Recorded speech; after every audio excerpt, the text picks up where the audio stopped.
Bien, muy bien, muy contenta de estar aquí contigo, de estar con tu comunidad. Muchísimas gracias por la oportunidad, por las puertas abiertas y encantadísima de hablar además de este tema que sabes bien que para mí es casi una bandera, ¿no? De mi proyecto y de mi trabajo. Uh-huh. ¿Escuchas bien el sonido, verdad, Sorali? Sí, sí te escucho Vale. bien. O sea, lo que escucho es como un eco. Vale, sí, efectivamente, es que estoy grabando a la vez. Voy a poner los cascos aquí a ver si de esa manera se puede también grabar bien. ¿Ahora mejor? ¿Tú me escuchas a mí? Sí, Sí. yo te ¿Tú me escucho escuchas a mí sin perfectamente. problema? Vale, Sí. fenomenal. Ok. Y las personas que nos estáis viendo, por favor, confirmarnos que también nos escucháis bien. En el chat poner, por favor, un sí o un no o un regular para que nosotras podamos saber que el audio es de buena calidad. Bueno, pues vamos allá. Sorali, te voy a... Gracias, Ana Karen. Muchas gracias por confirmarlo. Pues Sorali, además de ser una gran amiga... Gracias, María. Además de ser una grandísima amiga mía, es periodista de profesión y después de varios años en el mundo corporativo, pues la verdad es que ha dado un giro bastante grande, cosa que a mí la verdad es que no me sorprende porque tú sabes también, Sorali, que yo también procedo de otro ámbito también muy distinto. Mi profesión original pues no es la que soy actualmente, en la que llevo trabajando muchos años, pero bueno, la vida nos da estas sorpresas tan agradables, ¿verdad? Pues después de varios años en el mundo corporativo, Sorali se dedica actualmente a lo que es su vocación y a su misión vital, que es promover el liderazgo amable, consciente y respetuoso en la familia. Sorali es consultora de comunicación y de convivencia familiar. Y bueno, lo que apuestas es pues por el empoderamiento de las madres, cosa que es muy, muy importante, muy necesario, y la comunicación pues consciente, respetuosa y además una educación y crianza pues mucho más conectada, mucho más cercana a las necesidades socioemocionales de los niños y de las niñas. Pues muy Así es. bienvenidas, Sorali, Gracias de muchísimas nuevo. gracias. Muchísimas gracias por estar aquí. Ya has estado en otra ocasión en este espacio de Hablamos con, y la verdad es que pues me siento muy, muy honrada siempre con tu visita a este espacio.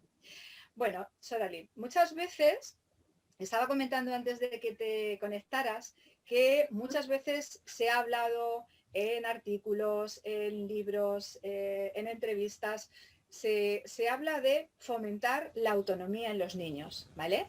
De darles funciones, de darles responsabilidades según van creciendo, pero hay muy pocas veces que se habla de la autonomía emocional. Ser autónomos a nivel emocional, bajo mi criterio, confírmame si tú piensas igual, lo que nos permite es sentir, pensar y tomar decisiones por uno mismo. Eso es básicamente lo que es autonomía y emocional. Entonces también supone hacerse cargo de lo que uno siente, aceptando la emoción como algo propio, ¿verdad? Y esto ayuda a gestionar las emociones de una forma que nos resulte útil y sano y saludable para nosotros mismos, ¿no? Evidentemente, cuando los niños son pequeños, claro, lo que somos nosotros somos sus correguladores. Hay que ayudarles a que se conozcan, a que reconozcan, que identifiquen y que manejen esas emociones. Y entonces por eso es muy importante desarrollar la inteligencia emocional desde una edad pues bien temprana, ¿no? El objetivo es que lo vayan aprendiendo, lo vayan incorporando para que después ellos puedan hacerlo por ellos mismos en el futuro sin nuestra corregulación, ¿no? Entonces, para desarrollar estas competencias necesitamos aprender, por un lado, a tener confianza en nosotros mismos, a tener una buena autoestima, a pensar de una manera positiva, es decir, enfocarnos en las fortalezas en lugar de enfocarnos en debilidades, automotivarnos, ser proactivos, tomar decisiones de una manera sana y adecuada y útil, a responsabilizarnos de una forma relajada y tranquila. Todas estas cosas que evidentemente es un ejercicio tan potente para nosotros los adultos, ¿verdad? Y bueno, pues es algo que tenemos que acompañar a nuestros hijos en esa adquisición de esas competencias. Soraya, ¿cuál es tu idea de autonomía emocional? ¿Coincides con esto que te he contado? ¿Querrías añadir algo? Cuéntanos. Sí, bueno, muchísimas gracias, Carmen, por la introducción, porque ha sido redonda, básicamente. Estoy muy de acuerdo con lo que planteas. Y por ser muy concreto y quizás hacer un titular, ¿no? Para mí, la autonomía emocional es ser tu propia autoridad de referencia, convertirte tú en tu propio... en tu propia referencia. Esto pasa, en primer lugar, por sentirte seguro o segura de tus decisiones, conectar, tener la capacidad de conectar, como bien has dicho, con tus propias emociones, aceptarlas, transitarlas y en el momento que corresponda, gestionarlas de la manera pues con la que tú te sientas más tranquilo, más tranquila. Obviamente esto pasa por un proceso de aprendizaje. Esto, y bueno, y muchos, como bien lo dices, esto es un aprendizaje que puede durar pues toda la vida. Toda la vida. ¿Qué es lo que pasa? ¿Qué es lo que pasa? Que en muchos casos, bueno, en la mayoría de los discursos que existen o que se escuchan más frecuentemente, se suele hablar sobre todo de autonomía física, ¿no? De que también es muy importante. ¿Qué pasa? Que este proceso de aprendizaje de lo que llamamos autonomía emocional, con todo este titular grandote que he dicho, ¿no? Ser tu propia referencia, ¿no? Tu propia autoridad de referencia. Esto no se logra de un día para otro. Entonces, en primer lugar, es un proceso que yo lo identifico con 5 A's. Autoconocimiento, autorregulación, automotivación, acompañamiento y aprendizaje. Porque eso es como un conjunto de acciones que van encaminadas pues a lograr o a conseguir o a fomentar desde la infancia esto que se llama pues autonomía emocional, que es lo que va a permitir a lo largo de la vida pues tener esa conexión contigo mismo y poder tomar decisiones conectadas con tus propios procesos emocionales. Y como bien dijiste también, pues conocer y aceptar tus emociones como vayan llegando de una manera natural como una parte de la vida. Insisto, todo esto es un aprendizaje. ¿Por qué es tan importante comenzar o por lo menos tener los recursos desde la primera infancia? Porque entendemos que en la primera infancia hablamos de los 0 a los 6 años, y yo le diría que quizás hasta los 7, es una etapa fundamental para integrar aprendizajes de cara al largo plazo. No quiere decir esto que después de los 7 años todo está hecho y no Perdido. haya manera de echar para atrás y vaya, madre mía, me pongo las manos en la cabeza y ya todo está perdido. En absoluto. Sin embargo, sí que es cierto que lo que se integra y se aprende de manera natural entre los 0 y 6 años a nivel físico, a nivel emocional, hablamos de recoger o hablamos de decir estoy triste, estoy contento, estoy enfadado, va a ser vivido de una manera muchísimo más naturalizada, normalizada por parte de la persona, que si después se convierte en un desaprendizaje para volver a aprender. Cuesta un poco más, insisto, no quiere decir que no se pueda hacer nada al respecto. Pero sí es verdad que es muchísimo más fácil un niño de 3 años o de 2 años y medio, de la edad que tenga, ya comenzarle a hablar de una manera natural de emociones, comenzar a hablar de una manera natural de hacer ciertas actividades. Cuando hablamos de autonomía física en casa, pues hacemos estas cosas de esta manera, que incorporarlas un poco más tarde cuando ya simplemente hay otros hábitos emocionales, biofísicos, pues integrados. Entonces, eso es un poco lo que mi aproximación y de allí la importancia que le doy a la autonomía emocional, sobre todo porque en el largo plazo, pues la proyección o la expresión de esta falta de autonomía emocional es básicamente la dependencia emocional de otras personas del exterior. Entonces, bueno, no me quiero extender porque sé que hay varios planteamientos y varias preguntas muy que vamos a ir trabajando, pero sí me gusta hacer mucho poner el acento en esto, que lo contrario de autonomía emocional es dependencia emocional, y esto es algo que nadie quiere para sus hijos. Vamos, no lo quiero ni para mí, vamos, eso no lo queremos ni para nosotros mismos. Entonces, es que cualquier tipo de dependencia es muy nociva y trae consecuencias bastante desagradables. Eso es. Lo que pasa es que en la infancia es como más, no lo tenemos tan consciente. Es mucho menos consciente. Claro, por supuesto. Soreli, me interesa mucho cuando has estado hablando, claro, yo he partido de, bueno, pues esta pequeña entradilla que he hecho, he estado hablando de reconocer las emociones. Y claro, tú has comentado algo muy importante que es nombrar las emociones. En este periodo de 0 a 6, 7 años, nombrar las emociones. ¿En qué contextos estás tú hablando de nombrar las emociones? Es decir, o sea, nombrar las emociones, poner nombre a las emociones de los niños, nombrar las emociones que nosotros como adultos estamos transitando. ¿A qué te refieres? Las dos cosas. Sí, lo que pasa es que la segunda, cuando te refieres a nombrar tus propias emociones, allí, si los vas a hablar con los niños, obviamente depende de la edad de los niños. Esto ya es, quizás lo miraría yo con un poco más de lupa, ¿no? Para no cargar tanto a los niños, que eso me parece importante de destacar, según qué, o sea, estoy triste porque no te portas bien, o sea, yo eso... para poner un ejemplo específico, pues es algo que con lo que no concuerdo. Ahora bien,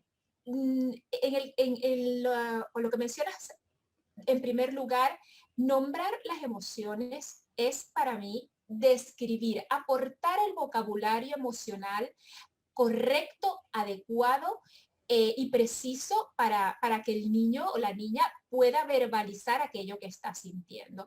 Si tú tienes un niño que está aprendiendo a hablar, que de repente pues le quitan un juguete en el parque y se arranca a llorar, pues obviamente no te ha gustado, te has enfadado, estás triste, me parece que, hombre, un niño pequeño, yo lo hago con bebés, ojo, yo lo hago con bebés, frases muy cortitas, no tengo que extenderme, no te ha gustado, te has enfadado, que el niño vaya simplemente es una cuestión de asociar la palabra con la emoción. Esto que yo siento se llama enfado.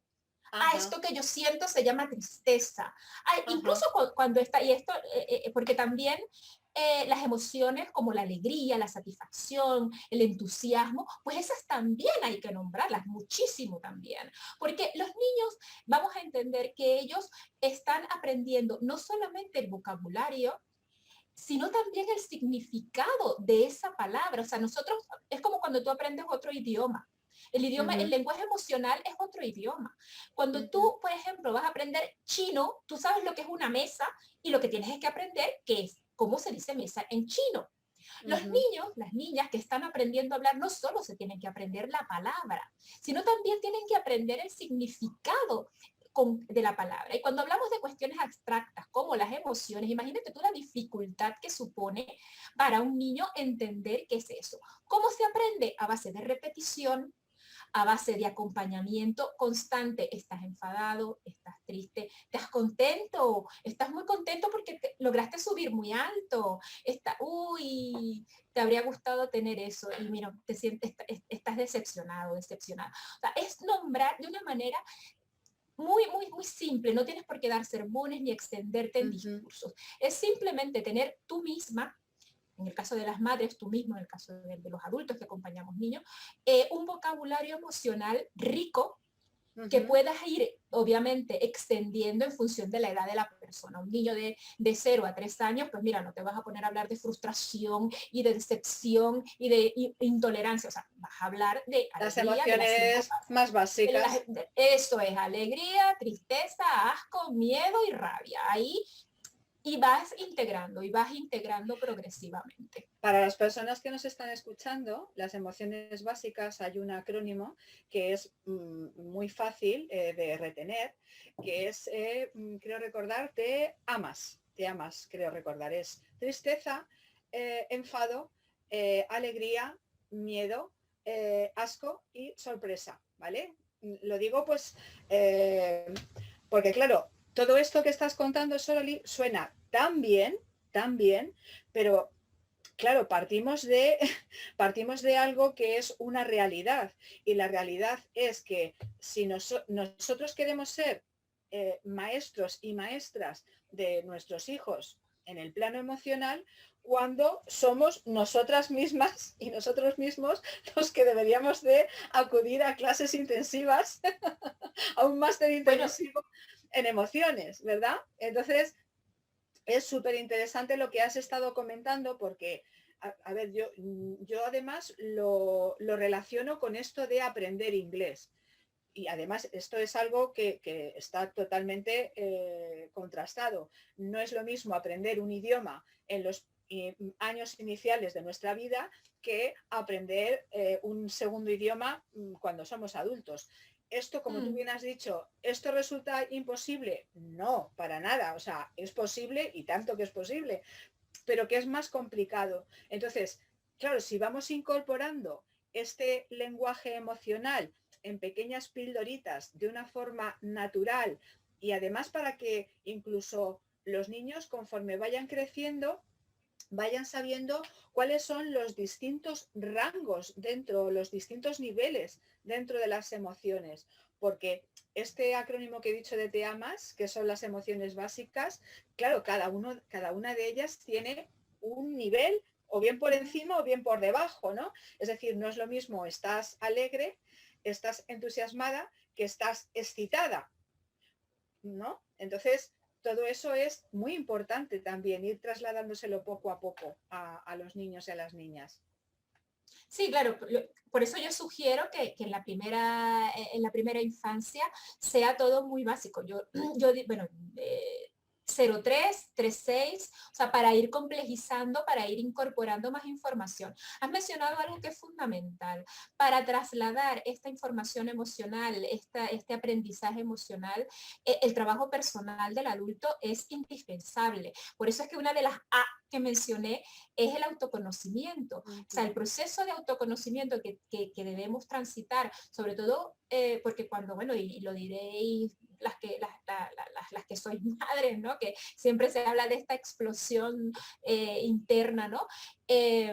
Para trasladar esto, hablaba antes del lenguaje emocional, pero incluso del camino hacia convertirte en tu propio referente, ¿no? En tu propia autoridad de referencia, como dije al inicio. Eso también pasa por un proceso de empoderamiento de la madre, que es una de las premisas que también comparto en mi proyecto, o sea, en mi emprendimiento, en mi trabajo, porque esa es la forma, desde esa seguridad, desde ese empoderamiento, que también es progresivo,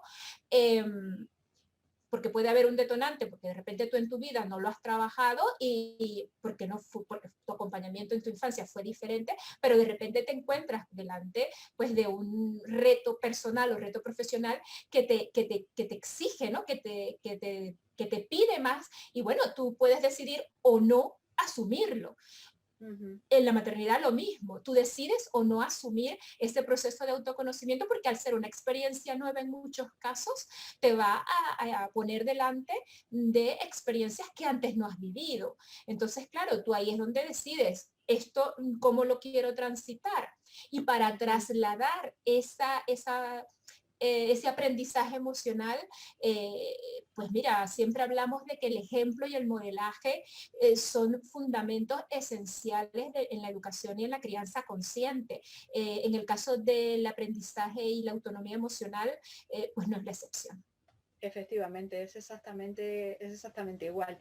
Y estabas hablando autoconocimiento. No es que a lo mejor antes no nos conociéramos, es que sencillamente, o sea, nuestra situación es distinta, con lo Eso cual es.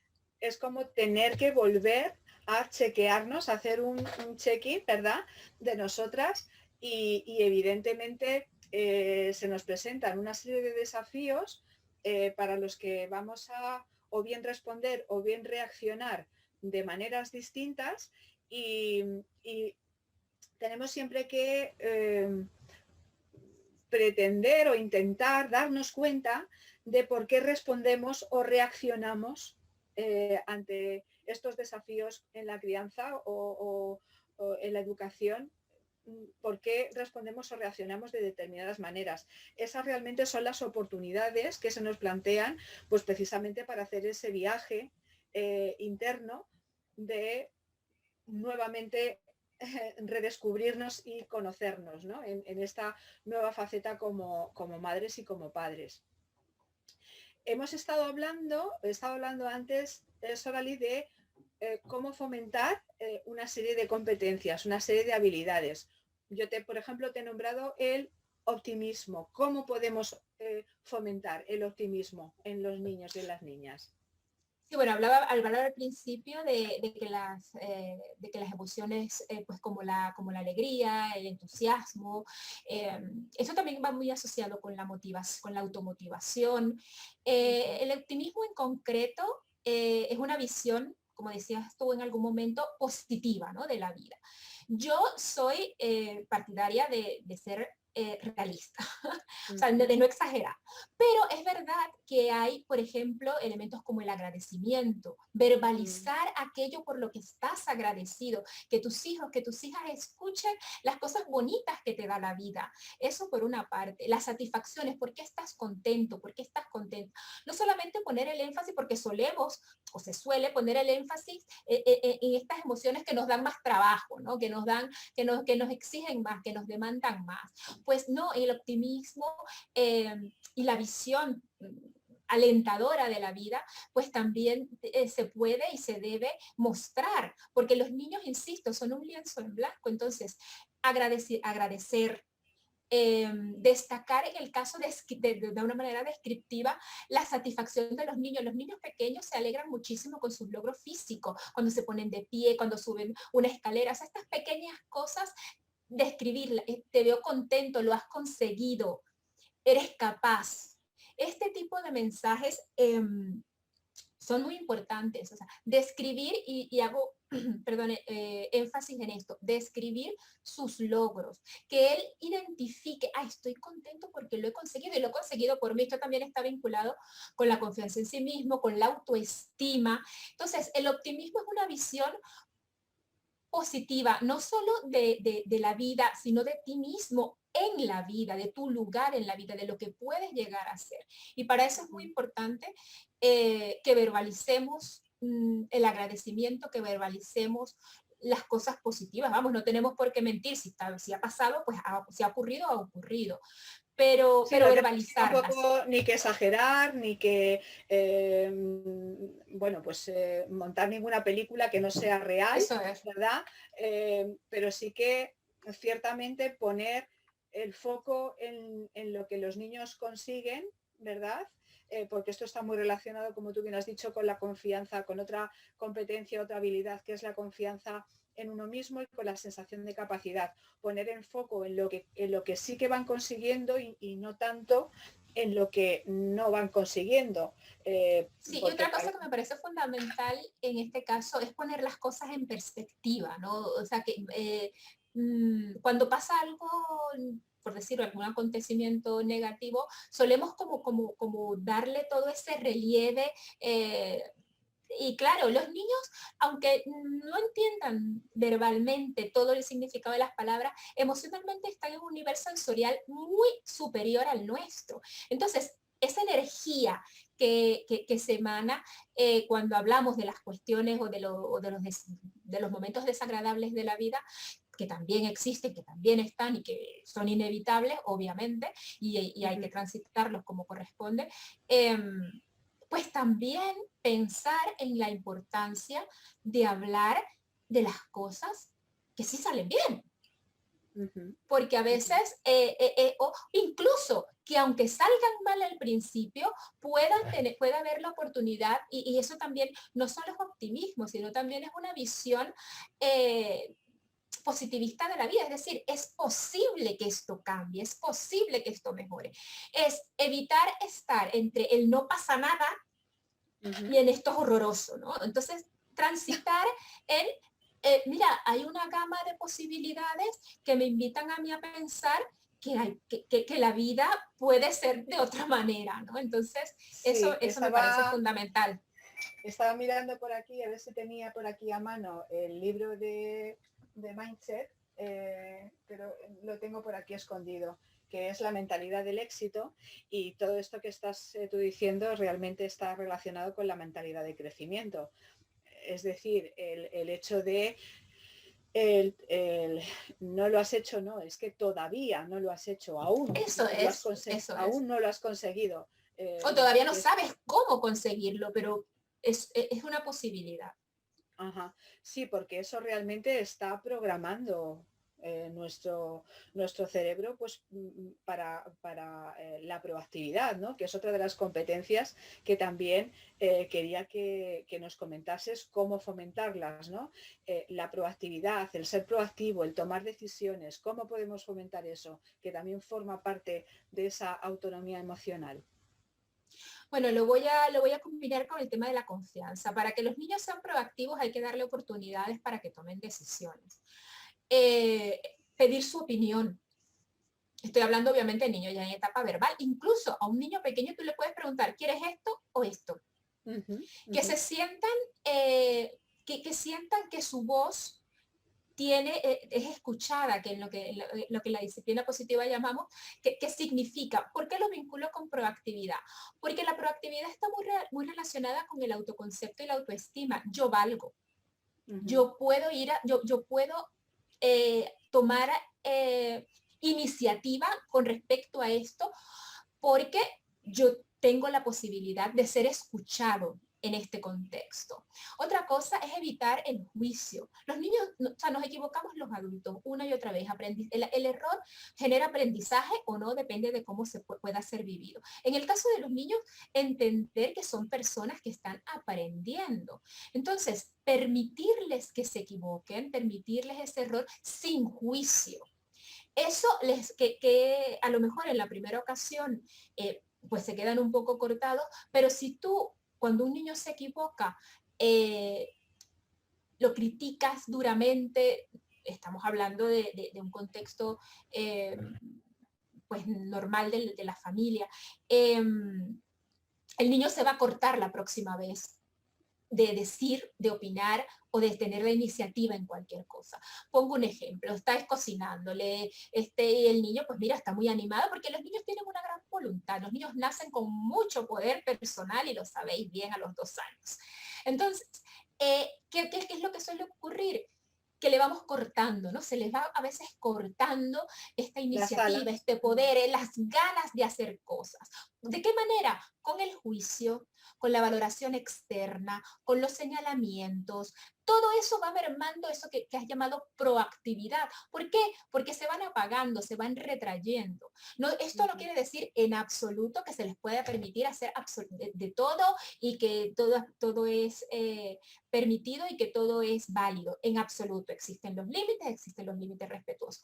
Pero en aquellas cuestiones, medir en qué cuestiones el niño puede decidir en cuáles puedes ser tú flexible y permitirse, mientras más pronto aprenda un niño a tomar decisiones y se equivoque y lo pueda aprender de nuevo y pueda practicar en ese proceso, más seguridad va a ir adquiriendo y más confianza en sí mismo va a ir adquiriendo, porque ya va a tener esa experiencia detrás. Entonces, un niño, una niña a quien no se le ha permitido tomar decisiones, es muy difícil que sea proactivo, porque va a vivir con ese temor de no sé qué hacer. Entonces, la proactividad tiene que ver con eso. Y eso es lo que pasa realmente cuando tú pides en las aulas, cuando tú pides que te ayuden, las maestras lo saben bien. tú pides en infantil un voluntario o una voluntaria y bueno, todos son dedos y todos son manos y se levantan de las sillas y van y yo, y yo, y yo, y yo. Y sin embargo, esta proactividad y esta voluntariedad y esta capacidad de contribución con la que todos nacemos, pues evidentemente conforme van creciendo, va mermando y no deja de ser precisamente pues por ese cortar alas, por esos juicios que muchas veces hacemos, evidentemente no de manera consciente, que No, duda claro. cabe. No lo hacemos conscientemente, pero sí que como buscamos un poco esa excelencia o esa perfección por su propio bien, ¿verdad? Pues en el momento en el que criticamos o juzgamos esos intentos, estamos mermando esa capacidad de voluntariedad que tienen todos los niños. Así es que es algo que hay que tener muy, muy presente siempre.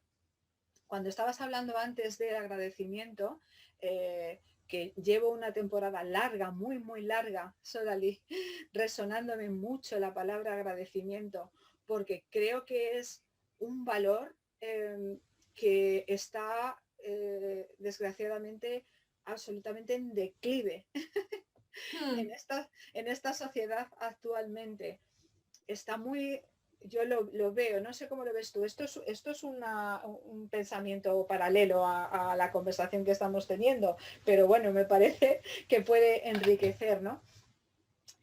¿Cómo es posible que nosotros podamos educar en el agradecimiento a nuestros hijos si nosotras y nosotros como adultos no somos tampoco capaces de valorar y de agradecer lo que nos pasa día a día, lo que la vida nos ofrece día a día? Es para mí algo que ya te digo que resuena tanto últimamente. Lo veo no sé si te pasa a ti, este directo, por ejemplo, que estamos haciendo, ¿no? O sea, tú piensas que es nuestro tiempo, Sí, sí. es un tiempo que estamos sacando de dejar de estar pues con nuestras familias o haciendo lo que nos plazca, ¿verdad? Y evidentemente yo sé que tanto tú como yo lo hacemos de una manera muy gustosa porque nuestro objetivo es siempre intentar, bueno, pues ayudar, empoderar al mayor número de personas. Pero fíjate que yo siento que hay personas que no tienen interiorizado ese agradecimiento. No sé cómo lo ves tú, Sorali. Es hablar en Bueno, alto. Estoy pensando sí, en sí, sí, alto. sí, sí, te entiendo, te entiendo. Lo que pasa es que, a ver, yo creo que ahí entraríamos en una discusión filosófica, porque sí, es un Sí, tema que da para mucho, porque la gratitud primero pasa desde mi perspectiva por el reconocimiento de tu propio lugar y de la bueno, de la fortuna, ¿no? Que tú puedas tener, mira, cuando hablamos de tener salud, cuando hablamos de tener un techo, empezar por estas cosas pequeñas, de tener las posibilidades, pues de levantarte cada mañana con una motivación, ¿no? De estas cosas quizás más cotidianas. ¿Qué es lo que pasa? Y es lo que entiendo, que a veces damos las cosas por hechas, damos las cosas porque mira, sí, si tengo salud, vaya, pues la tengo que tener. Y solo la echas en falta cuando no la tienes. eso Entonces, yo creo es. que damos muchas cosas por hechas, damos cosas por hechas de que el entorno, las personas que nos quieren, nos tienen que querer, hagamos lo que hagamos. Sí, mira, el amor incondicional existe, pero la decepción también. Entonces, yo creo que podemos pasar, mira, yo con este tema podría encadenarme, porque puedo empezar a hablar del mundo del consumismo, de los parámetros que nos establecen externamente. ¿Tú eres feliz? Sí, cumples con estos criterios. Tú eres feliz si tienes esto, esto y esto. Y si no tienes esto, no tienes nada por qué agradecer, porque es que si no lo tienes, entonces claro, eso va generando un sentimiento de frustración constante en ti mismo porque ¿dónde te estás viendo? Afuera. Y aquí, mira, tiene mucho sentido con lo que estamos hablando de la autonomía emocional, porque sí, y vuelvo e insisto en el término, tú eres tu propia autoridad de referencia. Tú eres el que debería tener la capacidad y la posibilidad de conectar con aquello que es tu lista de felicidad, tu lista de alegría. ¿Qué te hace feliz? Porque de repente lo que me hace feliz a mí no es lo mismo que te hace feliz a ti, Carmen, o a María, o a una de las personas que están conectadas con nosotros ahora. Entonces, lo primero es hacer ese autoconocimiento, ese autorreconocimiento. ¿Qué me hace feliz a mí? ¿Qué me hace sentir contenta? ¿Qué me hace sonreír? ¿Qué me hace motivarme y decir, mira, voy a hacer esto hoy en la mañana? Yo tuve un tiempo, la pandemia que yo me levantaba y a mí lo que me hacía levantarme de la cama, lo digo literalmente, era ir al gimnasio. Y la gente me miraba con cara de loca y yo le decía, pero bueno, mira, chicas, que esa es mi alegría. Y yo agradezco poder hacerlo. Entonces, yo creo que estamos, insisto, no me quiero extender porque podría ser, sí, podríamos. pero Fíjate, me parece fíjate, que sí. Fíjate, Sorali, lo que pasa es que se ve al revés, pero fíjate que es lo Sí. que tengo aquí muy a mano, que es un diario de gratitud. Por eso cuando has estado hablando del agradecimiento, es que no he podido por menos que sacar el tema a relucir por aquello de, ya te digo, de que de un tiempo a esta parte resuena muchísimo. Pero sí que tiene que ver con la autonomía emocional, Carmen, porque si pasamos por el hecho, y volviendo al tema de la infancia, agradecer, mostrarles a los niños, a las niñas, el lado luminoso de la vida, ¿no? Para eso tienes que tener tú primero tu lista. Para eso tienes que tener primero tu diario de gratitud, no digo un diario en términos físico. Concretos. Quiero decir, quiero decir, ¿con qué conectas tú? ¿Con qué conectas tú el optimismo?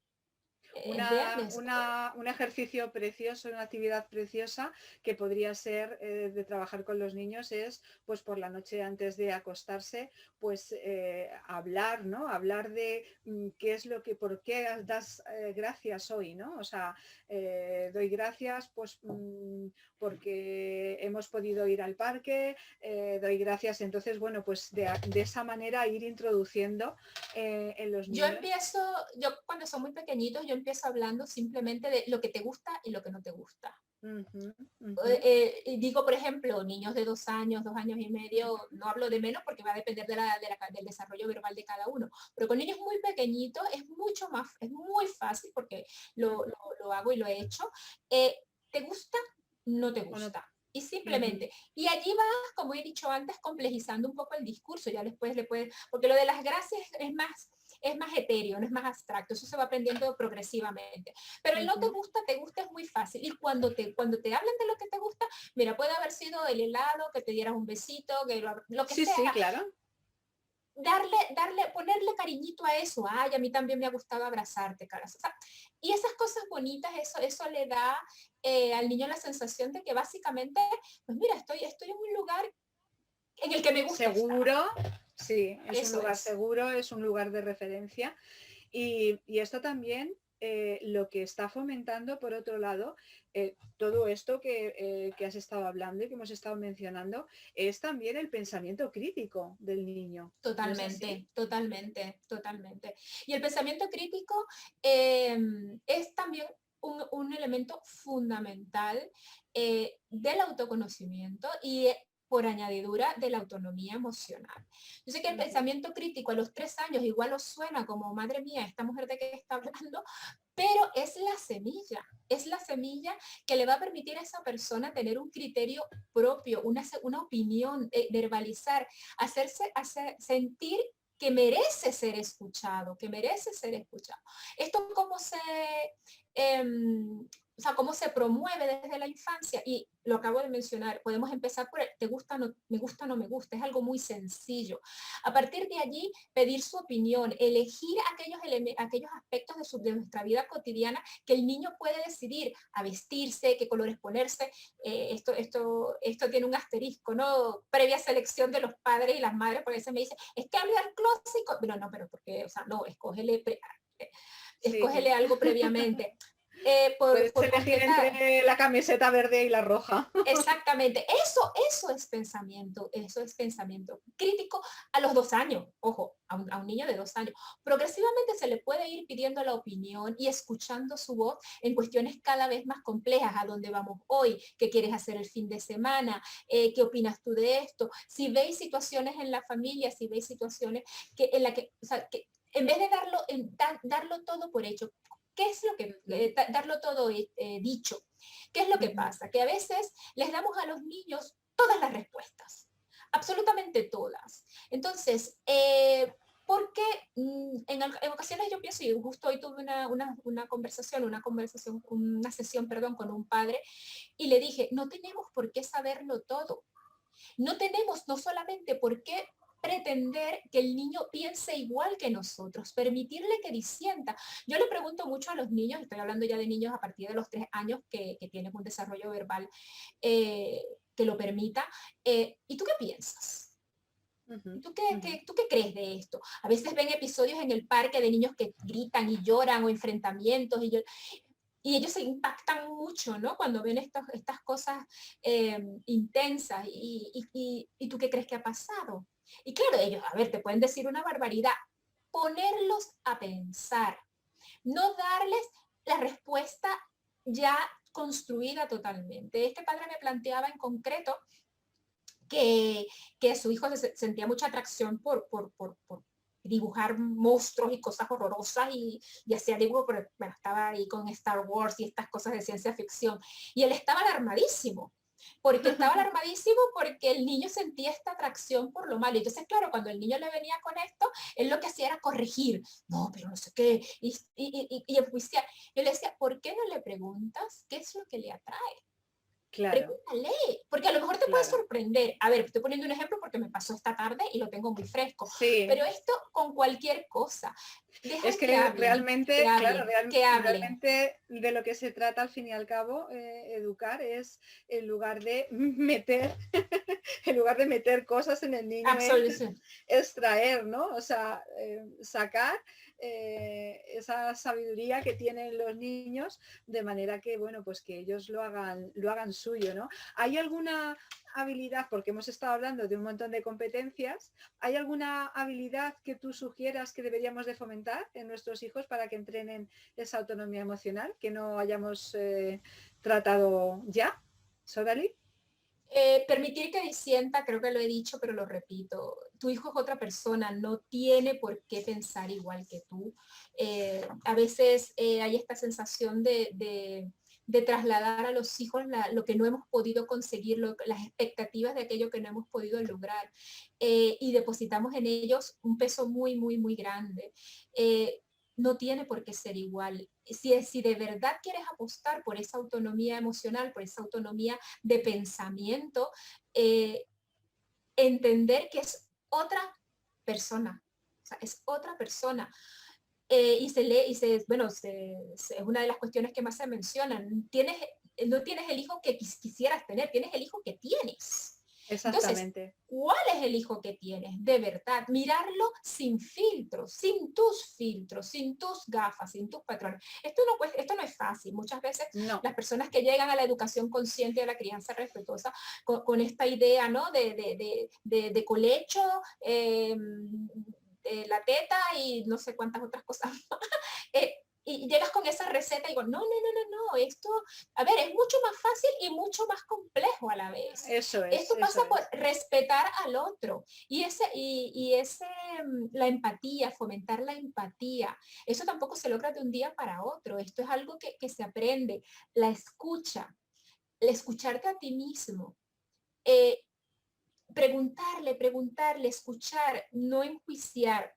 La autonomía emocional también se fundamenta en no hacer por los niños cosas que sean Ujú. capaces de hacer ellos mismos. Esto está muy vinculado con lo físico, pero ¿qué pasa? Que en la primera infancia lo físico pesa también mucho en lo emocional, porque esos logros que ellos y ellas van teniendo les van Así es. fomentando, van incidiendo en su autoestima y en tu autoconcepto. Soy capaz de.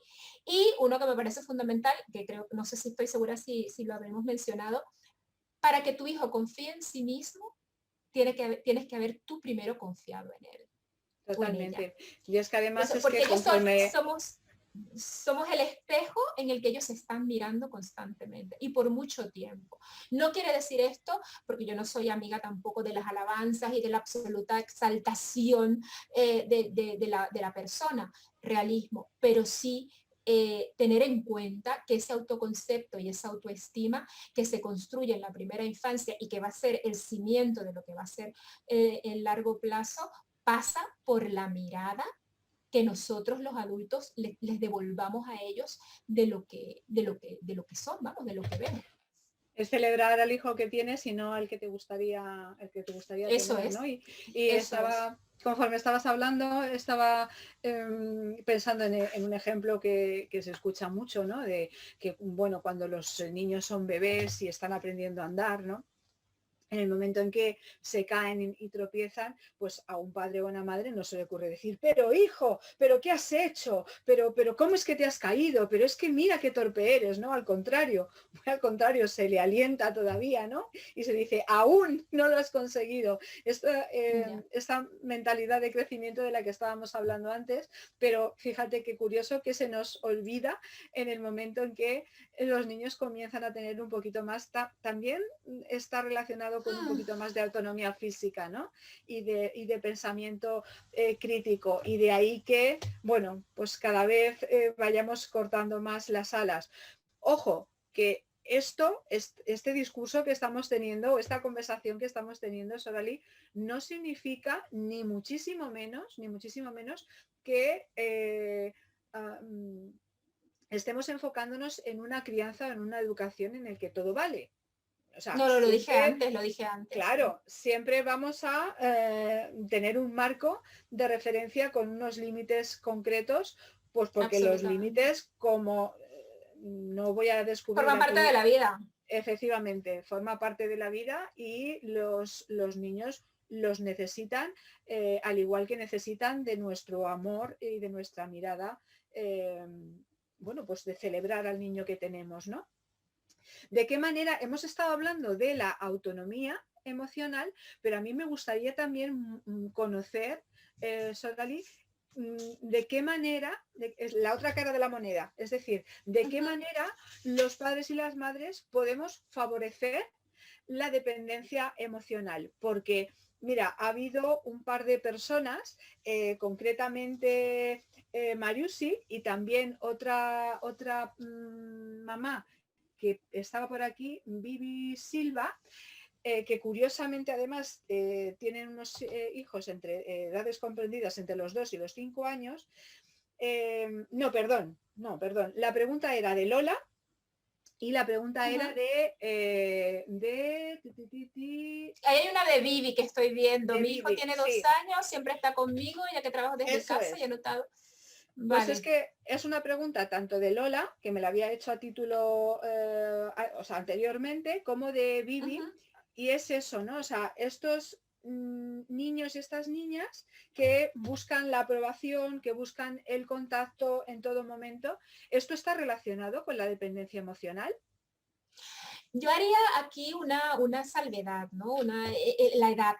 Aquí la edad puede marcar mucha diferencia, porque cuando Vivi nos habla de que su hijo tiene 2 años, que está con ella siempre en casa y que está muy apegado y que es difícil que interactúe, yo creo que a esa edad es todavía, vamos, me faltarían datos más concretos, pero a esa edad y en esas circunstancias me parece que es un comportamiento perfectamente normal, no me sorprende. ¿Cómo puedo manejar este apego? Tu hijo tiene 2 años, es normal que esté apegado a ti, eres su madre, eres la persona de referencia con la que además pasa muchísimas horas al día. Entonces, es normal. A mí me preocuparía un niño que en esas condiciones no esté apegado a su madre. A mí yo siempre se lo digo a los padres, yo digo, mira, yo me preocuparía de lo contrario. Ahora bien, ¿qué es lo que yo le preguntaría a esta mamá? ¿Qué es lo que te inquieta? ¿Qué comportamiento ves tú en el niño? ¿Ves ansiedad cuando hay otras personas? ¿Ves que simplemente no le apetece interactuar? Puede ser un niño introvertido. Es que los niños introvertidos existen. Lo que pasa es que no es lo mismo cuando un adulto es la introversión tanto en la niñez como en la adultez está penalizada, porque se supone que los niños tienen que ser risueños, contentos, jugar con todo el mundo, ser muy sociables, o sea, tenemos una lista de características y no todas las personas somos así, ni niños ni adultos. Entonces, insisto, yo me preguntaría, ¿qué es lo que te inquieta? Que no vaya a desarrollar esa sociabilidad más adelante. Hasta los 3 años los niños no tienen ninguna necesidad de estar con otras personas. De hecho, está comprobado que el juego colaborativo no se empieza a desarrollar de una manera cooperativo, yo hago esto y tú haces esto, yo soy la maestra y tú eres el alumno. Ese tipo de juego no empieza a estructurarse hasta después de los 3 años. Antes de eso, tú pones a dos niños a jugar uno al lado del otro y lo más probable es que se quiten las cosas, se empujen, se muerdan y bueno, y nada, y pasen cosas, que es normal. Entonces, dicho esto, a los 2 años, ¿qué te inquieta? ¿Qué comportamientos ves tú en tu hijo que te preocupa? Porque también puede ser desde qué lugar lo estás viviendo tú. Y digo tú porque es la persona que ha preguntado, pero es que a los 2 años me faltan muchos más elementos para yo decir que debería ser motivo de preocupación. Ahora bien, si hablamos de un niño mayor, entonces yo me preguntaría cómo ha sido acompañado previamente, que necesita esa validación y esa mirada externa de manera sistemática y de manera consistente, si así fuera el caso. Ha sido, aquí hablamos, y lo vinculo con lo que me preguntabas antes de la dependencia emocional, el juicio, la valoración externa, el locus de control externo. Esto es personas que han estado constantemente, lo haces bien, lo haces mal, esto está bien, esto no está bien, constantemente bajo la mirada de la opinión externa. ¿Qué pasa con estas personas? Que no tienen una conexión con su propio criterio, lo que hemos venido hablando previamente. No son capaces de definir, ya te estoy hablando quizás de niños de 6, 7 años que ya tienen obviamente un acompañamiento. Hombre, tienes 5 años diciéndote desde fuera la maestra, tu mamá, tu papá, los abuelos, comiste mucho, comiste poco, comiste bien, comiste mal, hiciste esto bien, hiciste esto mal. Claro, tú no tienes un criterio para opinar tú mismo. Entonces vas a preguntar porque necesitas saberlo para construir tu propio autoconcepto. Eso es lo que suele suceder cuando, como dije antes, se le dan todas las respuestas hechas. Entonces, ¿cómo se...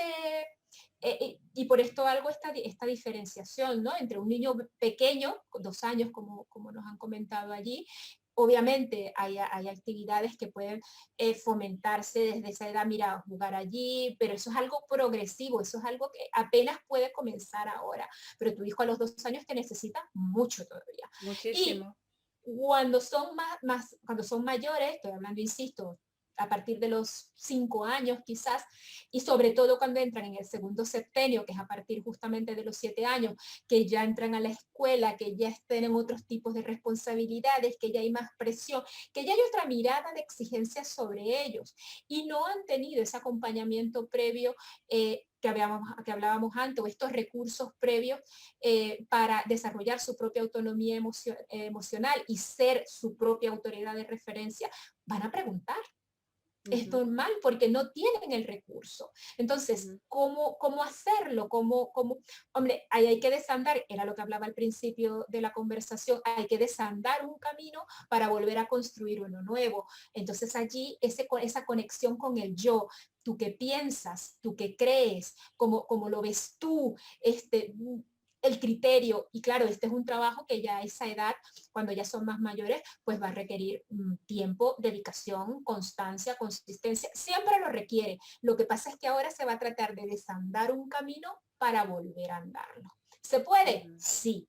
Lo que pasa es que hay que hacer el compromiso también con esa visión alentadora de lo que se puede conseguir hacia adelante.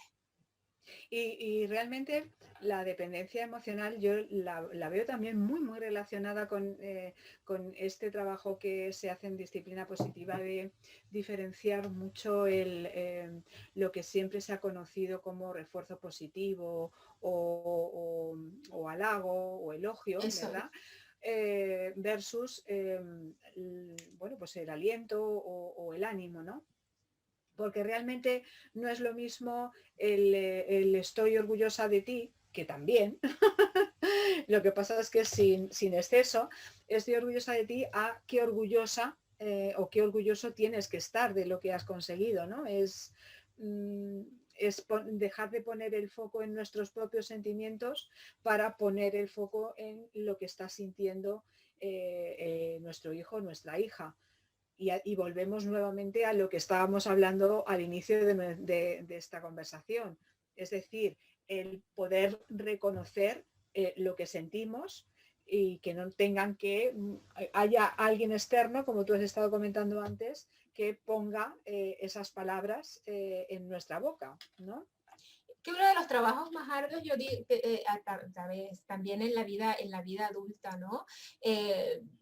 Cuando no sabes decir que no, cuando te cuesta decir que no, o a las personas que le cuesta poner límites, eso también es falta de autonomía emocional, eso también es falta de conexión con tus propios deseos, con tus propias necesidades emocionales. Entonces, cuando hablamos de elogio, aliento, hombre, yo tampoco soy talibana del muy bien, ¿no? Porque muy bien se le puede salir a cualquiera un día de esto. La cosa Claro, es que por sea supuesto, el único recurso verbal de tenemos. reconocimiento y mirada para el niño. Entonces allí ya es una cuestión de esfuerzo verbal. O sea, no puede ser que todo tenga la misma vara, porque el muy bien además es abstracto. Entonces, describir es tan fácil como decirle, ¡oh! ¿Qué alto has llegado? ¿Qué has subido allí? Lo has hecho tú solo. ¡Wow! Estoy sorprendida. Exactamente, exactamente. Y entonces, o sea, es ampliar. Mira que en 30 segundos he dicho 4 frases. Sí, Entonces, es a ver, ampliar que la mirada. yo porque hablo como hablo. Pero, o sea, el muy bien, insisto, yo no lo proscribo, pero tampoco puede ser el único recurso. No Así puede es. ser el único recurso verbal que utilicemos para expresar Para alentar a a nuestros nuestros hijos. hijos. Eso es. Mm, mm. Entonces, creo que Entonces, tenías otra pregunta sí, o se me escapa. Ah, vale. que no, lo que quería saber entonces, un poco, pues para resumir, es cómo sabemos entonces que estamos educando en autonomía emocional. Y no ¿Qué en pistas? dependencia. Mm, Un niño, una niña que se atreve a opinar. Un niño, una niña de estos niños que dicen lo que piensan. Pues eso, aunque suene muy loco, ¿sabes? Que no les sí, importe verbalizar, que no les importa verbalizar lo que piensa. No tiene que ser extrovertido, ojo, ¿eh? No tiene que ser un niño que esté ujú, hablando todo el rato. Simplemente un niño que tú le preguntes y se sienta con el valor suficiente de decir, mira, lo que yo pienso es esto, sin miedo a que vaya a recibir de vuelta, simplemente eso. Segundo, a que tiene una opinión sobre cosas que quiere opinar. Un niño que además pregunta sobre lo que no sabe. Eso también es autonomía emocional. Un niño que habla de sus emociones, estoy hablando, insisto, 5, 6, 7 años, sin complejo. Estoy triste, sí, estoy triste. Estoy enfadado, sí, estoy enfadado. Entonces, ujú, eso te da pistas a ti. Un niño, una niña, por ejemplo, eso también pasa por la confianza en sí mismo, que es capaz de volverlo a intentar, que es ujú. capaz de ser persistente, que no ha sido doblegado en su poder personal, que ante los límites sensatos y respetuosos es capaz de ser también respetuoso porque los entiende. Obviamente esto requiere un acompañamiento previo, pero me estás preguntando por eso, evitar, por ejemplo, la dependencia emocional que lo decíamos antes, darles todas las respuestas. Porque Ujú. es que cuando tú le das toda la respuesta, yo he trabajado también con niños que son de altas capacidades que preguntan que te pones a llorar. Porque es que, claro, preguntan tanto que llega un momento en que dicen, madre de Dios, o sea, voy a enloquecer. Pues mira, chica, no sé, no sé. Yo he tenido unos de 4 años, me dicen, sí sabes. Y yo le dije, no, no, la verdad es que, mira, no, de eso que me estás preguntando no tengo idea. No lo Para la sé. semana que viene, pues, no lo sé, ya está. Y no tenemos por qué tener todas las respuestas. Y a veces le devuelvo la pregunta, hombre, hay ahora otras cosas que me busco un libro y los acompaño en el proceso de aprendizaje. Pero preguntarle, ¿y tú qué piensas de esto? ¿Y tú qué Ujú, opinas de esto? Que se sientan con esa puerta abierta de expresar. Y eso tiene que ver mucho también con la construcción de un vínculo de confianza y de comunicación. Va más allá de la autonomía emocional que también. Entonces, sí, que a veces bueno, estos días también tuve una sesión con una mamá que yo le preguntaba que a veces nos sentimos como en esta obligación de estar educando todo el rato, ¿no? De estar enseñando todo el tiempo. Entonces es una presión primero muy grande para el adulto, que tengo que saberlo todo y tengo que saberlo todo perfecto y bien, una carga y una presión emocional tremenda. Y segundo, que lo que le estás trasladando al niño es un nivel de autoexigencia que tampoco Bárbaro. es positivo, Y porque al final terminamos teniendo una maternidad o una paternidad muy poco disfrutada, la verdad. entonces esa Porque autonomía, esa dependencia emocional también, o esa eh, no dependencia emocional a la que deseamos aspirar, también pasa por allí, a que el niño viva con naturalidad eh, eh, esos momentos de, mira, no sé, eh, ha salido mal, ya veremos que salga la próxima vez, cómo sale la próxima vez. La cultura del esfuerzo es importante. Lo que pasa es que del esfuerzo a la sobreexigencia, pues también hay que ver hay un cómo se paso. transita. Hay Eso un es. paso grande. Y la otra cara de la moneda sería, Sorali, cuáles son las consecuencias de no educar en autonomía emocional. Es decir, cómo se manifiesta esto en los adultos. Seguro que algo de esto tengo en mí, No, posiblemente. bueno, no sé, solo, yo creo que lo sabemos, eso es una sensación muy, muy personal. Obviamente no está muy alejado de las conductas infantiles. Personas que preguntan mucho a los demás, que necesitan mucha validación externa. Este Mm. empleado que nunca está seguro si lo ha hecho bien o lo ha hecho mal hasta que el jefe se lo dice. Esta mamá que le falta conexión con su propia intuición y está esperando que desde afuera todo el mundo le valide su proceso de maternaje, ¿no? Y más allá de los aprendizajes y las mejoras que se puedan hacer, son personas inseguras. A ver, tú puedes tener, todos tenemos capacidad de mejora, pero me refiero sobre todo a estas personas que no son capaces de hurgar dentro de sí para saber y tener una propia opinión acerca de sus propios eh, hechos vitales, que les cuesta transitar las emociones intensas con naturalidad, que se sumen, no hablo ya de patologías pues más delicadas y que se quieren un cuidado distinto como la depresión, la ansiedad, esto es otra cosa, sino Uh -huh. simplemente personas que les cuesta gestionar y acompañarse en momentos de intensidad emocional, pasando por la tristeza, el enfado, personas que no se saben autorregular. Y Uh estoy -huh. hablando de adultos que explotan de la nada, que tienen poquísima capacidad de regular sus propias emociones en contextos familiares. Esa autonomía emocional o esa falta de autonomía emocional en la vida adulta tiene muchísimas expresiones, no solamente en tus relaciones sociales, en tus relaciones familiares, sino también contigo mismo, porque no sabes qué te está pasando, no tienes los recursos para conectar, hacerte esas preguntas, hacerte ese test interno de, ok, estoy triste, pues estoy triste quizás por esto, por esto y por esto. O sea, no somos máquinas, ojo, es transitar en la emoción, aceptar, Sí, pues sí, bueno, mira es chica, que estoy triste, esto es un entrenamiento, Sorali. O sea, esto totalmente. no es de la noche a la mañana el conectarse con uno y el saber qué es lo que uno siente y cuál es la emoción que está transitando, cuáles son esos pensamientos y cuáles son esos sentimientos que te No, pero ese producen. ejercicio, Carmen, sí, disculpa que te interrumpa, si comenzamos, a ver, insisto, tú puedes empezar los 3 años porque tienes unos padres y una madre y una familia, una abuela, lo que sea, que de repente tiene esta sensibilidad, aunque sea intuitiva, de transmitir esto, o puedes empezar a los 30 años yendo para el psicólogo porque te das cuenta que no entiendes lo que te pasa y tú decides hacerlo. Tan válida es una cosa como la otra. ¿Qué es lo que pasa? Que igual te estás ahorrando unos años de sufrimiento si lo haces de otra Así es. Un poquito, sí, manera. lamentablemente. Hay una pregunta que también, y con esto ya acabamos, Sorali, hay una pregunta de Mariusi que decía que cuánto les afecta emocionalmente a los niños las Uh-huh. restricciones por esta situación que estamos viviendo actualmente por el COVID. Concretamente, estamos hablando de que tiene un peque de 5 años.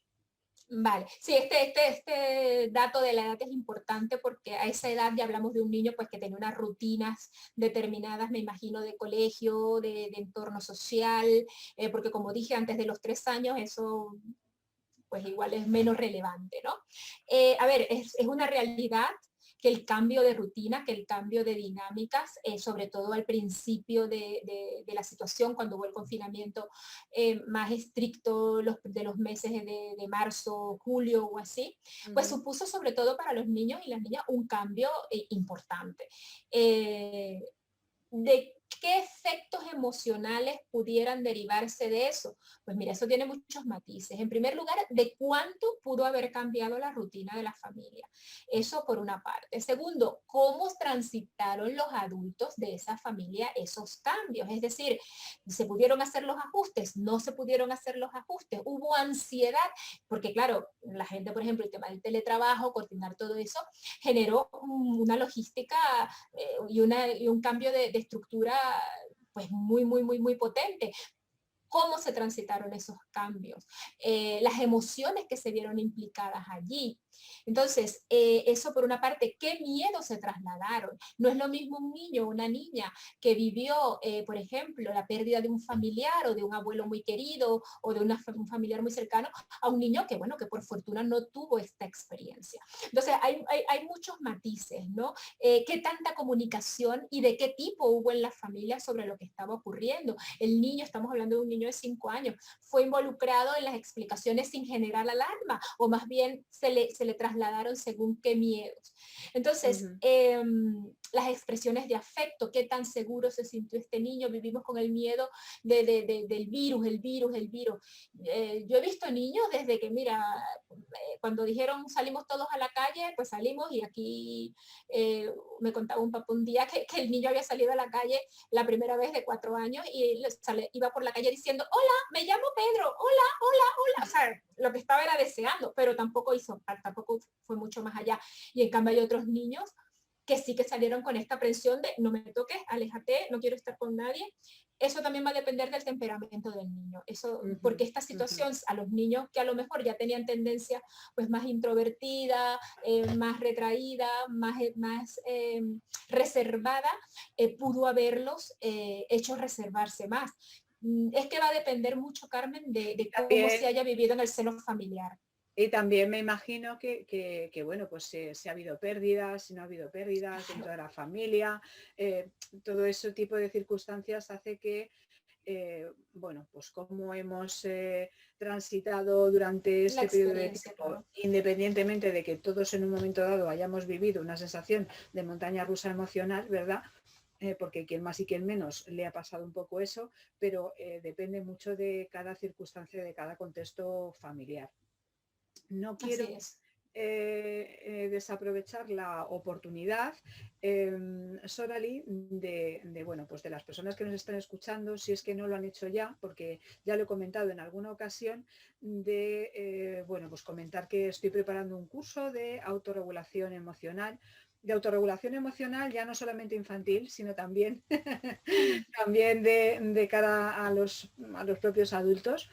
Es un curso totalmente gratuito que estoy preparando y que, bueno, pues que calculo que lo haré aproximadamente, creo que todavía no tengo la fecha concreta, pero a mediados de mayo aproximadamente. Y bueno, pues las personas que estén interesadas en participar en este curso, pues únicamente me pueden mandar un mensaje interno, un mensaje directo a través de Instagram o mandarme un correo a info@relacionesenpositivo.com. Y bueno, pues los tengo en cuenta para que puedan participar en ese curso. No sé si quieres, Sorari, bueno, pues comentar algo más que a mí se me haya pasado y que tú consideres que sea importante. Bueno, yo sí, no, pero dos cosas. La primera, bueno, que este es un tema bastante amplio, sí que me parece importante poner el foco en la posibilidad de hacerlo. No es una montaña tan alta como pudiera parecer, es un trabajo de cada día, de a poquito, de conectarte contigo, qué quiero qué habilidades emocionales quiero que aprenda mi hijo, qué quiero que aprenda mi hija. Ser ejemplo de ello y trasladarlo. Hablar de las emociones en casa, darle vocabulario emocional sin complejos. No pasa nada, no, está triste, está enfadado, está contento. Hablar. La comunicación emocional, tú decías al principio, mi profesión original es comunicación, es periodismo, pero es que todo es comunicación. Todo es comunicación. Yo lo que hice fue cambiar quizás un contexto corporativo por un contexto mucho más familiar y mucho más cercano a la naturaleza humana. Pero hay muchas cosas, Carmen, que yo traslado, que puedo trasladar cambiando ciertos conceptos de un lado a otro. Entonces, todo es comunicación. Hablar con los niños desde que son pequeños. No se puede no comunicar. Y escucharlos. Los niños yo me río mucho porque yo digo, ellos siempre van a tener algo que decir. Siempre, o sea, si tú les pides lo que lleva el niño, ellos están deseosos de ser parte, y salvo que esa voluntad de conexión, de pertenencia sea acallada, ellos van a estar allí. Entonces, ese es el punto. ¿Qué estoy haciendo? Yo estoy fomentando esa participación, esa autonomía, que mi hijo me hable, que mi hijo se conecte consigo, yo le hago preguntas. Y no es una cuestión de castigarte porque un día le dijiste muy bien o porque un día no le preguntaste. Simplemente tener conciencia de que es un recurso que tienes a la mano, que es un recurso que tampoco se te va a ir el seso leyendo 14 libros. Es una cuestión de intuición. Yo tengo un artículo en el link en mi biografía, un artículo que escribí hace poco para El Mundo, en el que estaba, o sea, estos artículos que a mí me encanta escribir así, 1, 2, 3, 4, pues ahí tienes algunas pistas un poco más estructuradas, si alguien quiere pasarse a leerlo.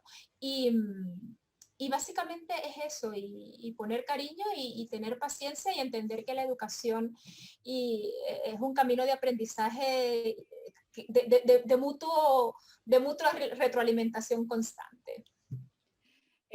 Soraya, ahora que has comentado lo de tu artículo, tus artículos, porque la verdad es que escribes muy, muy, muy bonito, muy claro. Gracias. Y das unas pautas excelentes. Para las personas que nos están viendo, ¿dónde te pueden encontrar? Bueno, en redes sociales, en mis redes sociales, en mi Instagram, @SoraliResplandor es mi perfil pues más profesional. Mi página web, soraliresplandor.com, ahí está mi perfil. Estoy ahora trabajando en 3 servicios que voy a sacar. Yo me especializo sobre todo en lo que es acompañamiento a través de asesorías personalizadas. Mi programa semipresencial, que de momento solo está disponible en Madrid, en el que combino pues asesorías personalizadas con encuentros presenciales con niños de 0 a 7 años para observar las dinámicas y poder pues acompañarles de una manera más práctica. Familiares. Las dinámicas familiares, ¿no? O sea, y las interacciones, sí. Ajá. Las interacciones. Bueno, un poco lo que estás es un poco observando las dinámicas que se generan en un hogar, ¿verdad? Para después, posteriormente, tener un asesoramiento a los papás y a las mamás de lo que tú has observado, de lo que consideras que, bueno, pues que es susceptible de mejora o de una serie de... Sí, la diferencia, para que se vea más claro, las asesorías personalizadas son online. Son sesiones online en las que el adulto me comparte las inquietudes y de vuelta obviamente hay un enriquecimiento con recursos, herramientas. La diferencia con el programa semipresencial es que hay algunos encuentros en los que yo, obviamente es una cuestión de decisión y de confianza de la familia, pues nos encontramos, ahora mismo me estoy encontrando en espacios abiertos, en parques, yo veo las interacciones, a veces cuando son hermanos, entonces sí que voy a ver las interacciones entre los hermanos, porque una cosa a veces es los filtros de observación que cuando los padres me cuentan las cosas y otra es el filtro con el que yo voy a hacer esas observaciones. Yo tengo un artículo que hablé de la observación sensible, un post en realidad, está en mi feed de Instagram, y eso es sobre todo lo que yo hago. Yo voy, observo, obviamente de acuerdo a unos parámetros, la edad, el desarrollo evolutivo, las dinámicas, y salgo de allí con una información pues absolutamente apegada a esa realidad, ¿no? Es un ejercicio muy bonito porque a veces, claro, a los adultos cuando estamos sumidos en la situación se nos escapan detalles, se nos escapa, o simplemente pues no tenemos el conocimiento o la aproximación a ciertos hechos y nos perdemos un poco, ¿no? En el acontecimiento. Pero bueno, que te agradezco la oportunidad. De todas maneras, Bueno, podéis estar allí en Instagram, en mi web, podéis escribirme las personas que puedan estar interesadas en estos temas. Y bueno, Carmen, muchísimas gracias de nuevo por esta oportunidad. pues muchísimas gracias a ti, Sorali, como siempre. Bueno, pues eres un faro y la verdad Gracias. es que se aprende muchísimo escuchándote.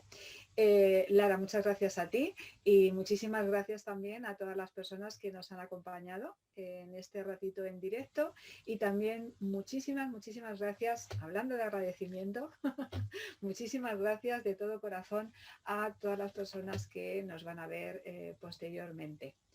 Así es que un abrazo muy fuerte y seguimos en esta aventura maravillosa de la crianza y de la educación. Así es, de los niños y la nuestra también. Y la nuestra también, efectivamente. Te abrazo. Un abrazo, bonita. Carmen. Gracias a todas las personas que se han quedado hasta esta hora, muy amables. Venga, hasta luego, Carmen. Chao. Gracias a todos y a todas.